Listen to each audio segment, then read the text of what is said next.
नमस्कार काकू, नमस्कार नमस्कार. पाहिला असाच आशीर्वाद राहू द्या काकू. प्रभाग क्रमांक 1760 निवडणुकीचं चिन्ह आमचं धोत्राचा फूल आहे.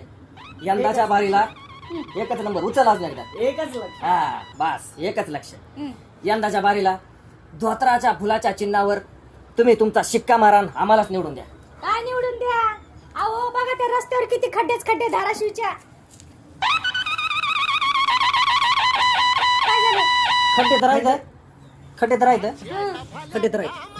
काकू. एक बोलू का? हो का? हे हायवेवरनं गाड्या 140च्या स्पीडनं पडतील. जातात की. लय भयानक पळतात गाड्या. होय. तर आपल्या गल्ली बोतल्या रस्त्यात खड्डे कशामुळे? कशामुळे? मी सांगतो त्याचं कारण काय. मी आहे ना, मी सांगायला. अहो काकू, असंच गाड्या येतात जातात, काहीतरी होतंय विषय. हा धडकून कोण पडलं, घरातलं समजा कोण गचकलं, हाय की ना जबाबदार. हा बरोबर आहे. हा त्याच्यामुळं रस्त्यावरचे खड्डे मीच केलेले काकू. मला काळजी हो आपल्या प्रभागातल्या लोकांची. का कसं कळत नाही तुम्हाला? अरे निघतो का बाहेर?